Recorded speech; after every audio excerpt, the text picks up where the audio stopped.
We filed a public records request to learn more about how the library responded, turning up this public relations plan, a plan library leaders will not sit down with us to talk about on camera. Hope it helps. Thank you, Louie. New at 11 now. A barn near Carroll Middle School consumed by flames this evening. You're really in touch with history when you're up here. Looking down over Fort Wayne, you're left with this renewed sense of appreciation. Fort Wayne playing host to a primetime town hall seen across the country tonight on MSNBC. We have team coverage for you. We talked about the Democratic primary, how he sees it all playing out, and why the Warren campaign picked the Summit City. Here now, Chris Hayes. Before the town hall aired live in prime time, we were there for the setup. Crews making sure the lights and cameras were all set. MSNBC's Chris Hayes going live to preview the event and taking a little time to chat with us, answering this question. Why Fort Wayne? You know, it's a great question.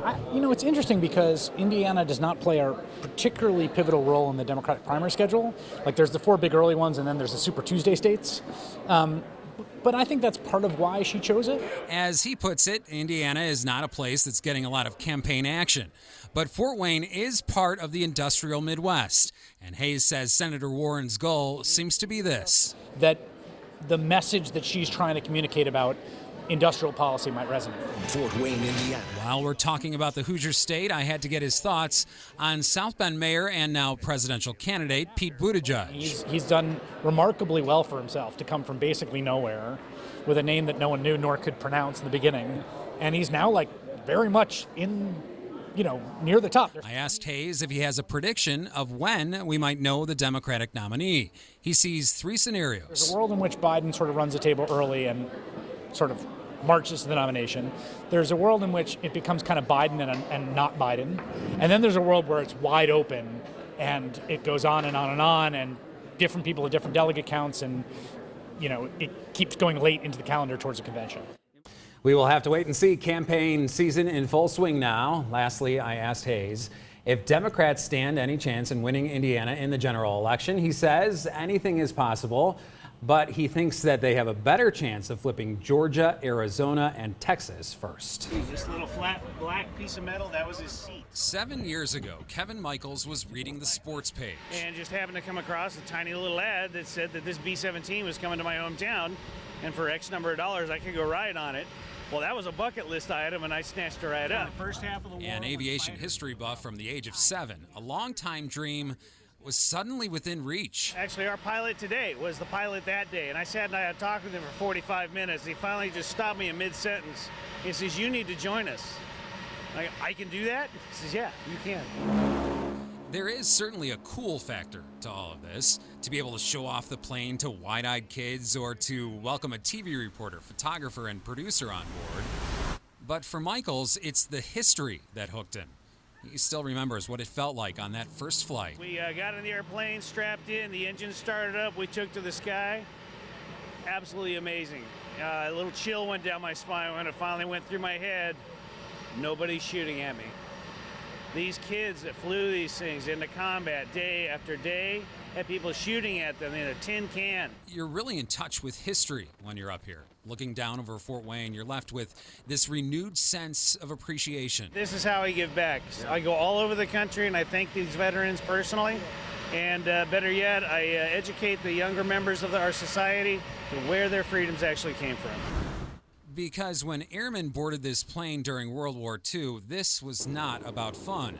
It was war. You see just how thin these fuselage walls are and how dangerous these missions were. You see just how courageous they were and what they did to bring us all the freedoms that we take for granted every day. Back on the ground, kids lined up to take a look. Michael's there to fill them in on the logistics and the legacy of the Flying Fortress.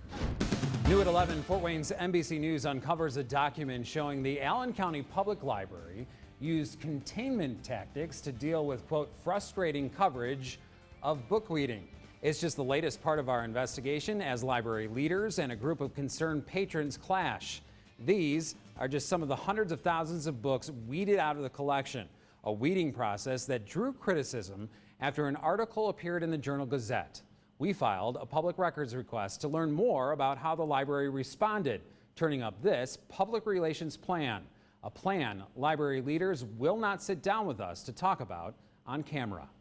The Journal-Gazette ran this article in December of last year and an editorial in January about bookweeding.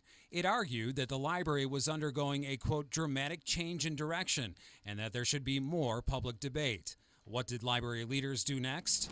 As this document obtained by Fort Wayne's NBC News shows, they developed a public relations containment and education plan with the goal of containing the story to the newspaper.